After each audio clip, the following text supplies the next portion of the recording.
I'm going to teach you how to make a vegan biscotti that's going to be made with olive oil, orange juice, and orange zest, and also some almonds. So flavorful and delicious, you will not miss the dairy or the eggs. Now in Greece, these are known as Paximadia throughout Greece, but this particular one that I'm going to make today comes from Crete, the part that I'm from, and they're known as kalorizika. So they're delicious. They're a twice-baked cookie that is perfect for dunking in your coffee.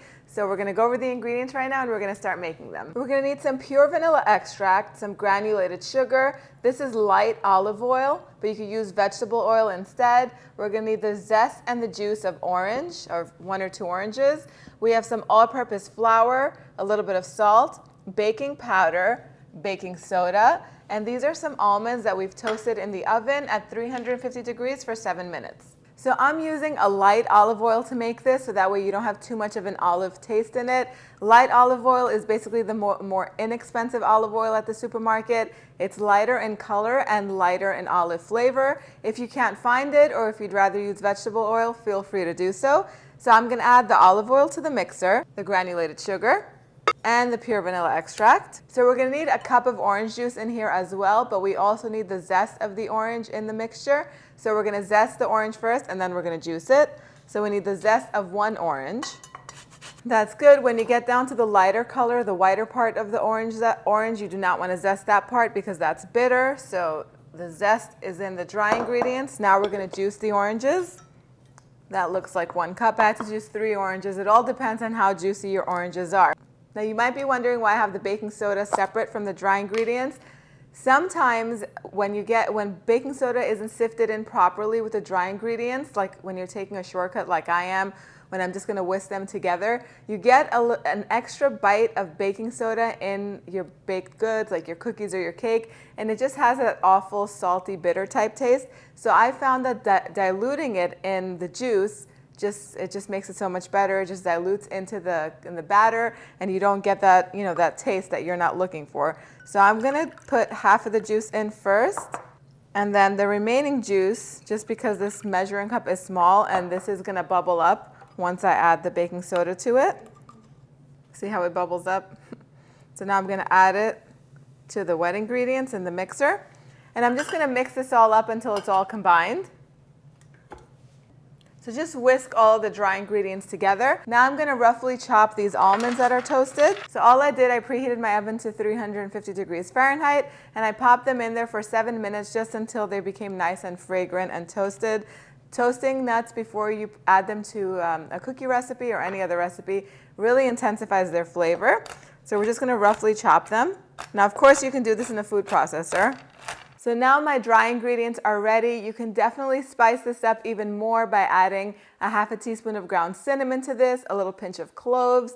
You could also do anise seeds. Anise seeds have that really nice licorice, bright type flavor that's just fabulous in this. You could do a couple tablespoons, 1 to 2 tablespoons of anise seeds, because anise and almond go so good together. But I'm going to keep it just basic the way it is right now. Now to my wet ingredients, I'm going to add the dry ingredients a little bit at a time. So I'm going to let the mixers mix on low speed and add the dry ingredients a little bit at a time. And I'm going to put the almonds in all the way at the end. So the dough is ready, and it is going to be a sticky dough. So you're going to want to put some all-purpose flour on your work surface and transfer the dough to the work surface and cut it into 2 equal portions.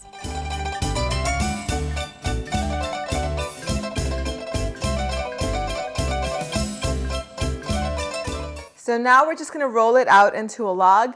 The best part about this dough is it does make a lot of biscotti, and you can take half of it and form it into the log and then bake it and then do whatever we're going to do next to form the biscotti.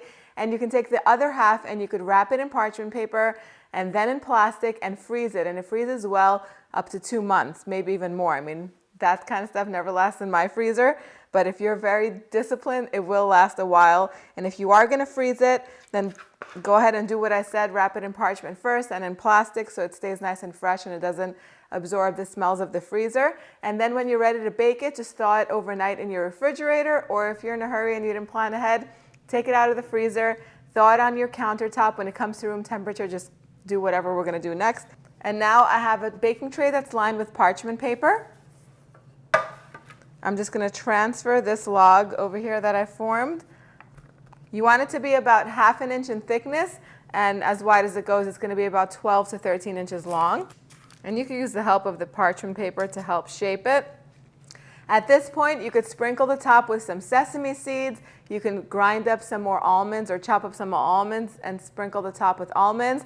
I like to sprinkle it with granulated sugar, just for a little bit of a shine and some added sweetness. Keep in mind that this is going to spread, so if you are making both logs, you cook them separately on 2 separate baking trays. Don't put them together, otherwise it's going to join and become one weird deformed log. So preheat your oven to 350 degrees Fahrenheit. Let this bake for 25 to 30 minutes or until it is fully cooked. You want it to be like cake, so if you were to insert a toothpick into the center, it should come out clean and not doughy. So you want to make sure once the first log comes out of the oven that you set it aside at room temperature for at least 10 minutes so that we can cool a little bit before you handle it. Now it's time to slice it. It should slide right off of the parchment paper.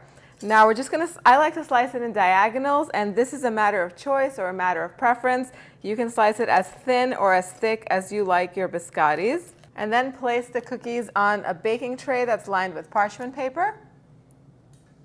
Now we're going to put them back in the oven on the center rack to bake at 350 degrees Fahrenheit for about 15 to 20 minutes or until they're nice and crisp and fully cooked through. I'll show you what they look like as soon as they're done.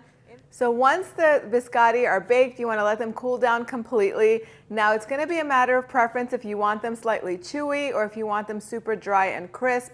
So the more crisp or dry you want them, the longer you have to cook them. You could even reduce the temperature of the oven to 325 degrees Fahrenheit and let them bake in the oven for about 30 to 40 minutes. Keep an eye on them. You do not want them to burn. But I do like mine a little slightly on the chewy side.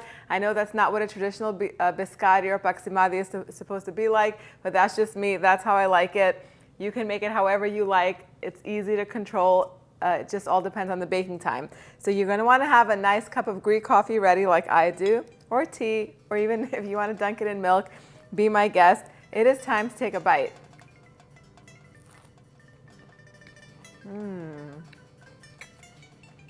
So aromatic.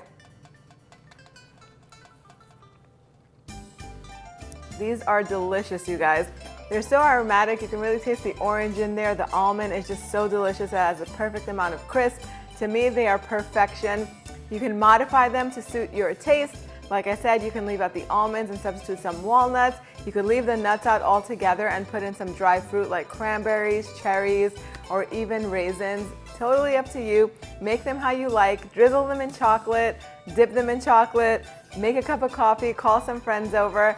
Print out the recipe on dimitrasdishes.com and let me know what you guys think in the comment section down below. Stay tuned because the next recipe that I'm going to be showing to you in a few days is going to be my chocolate version of these biscotti. It's going to be a chocolate pistachio version. It's going to be so delicious, and it's also going to be vegan. Thank you guys so much for spending time with me today. I will see you all next time. Yes, us.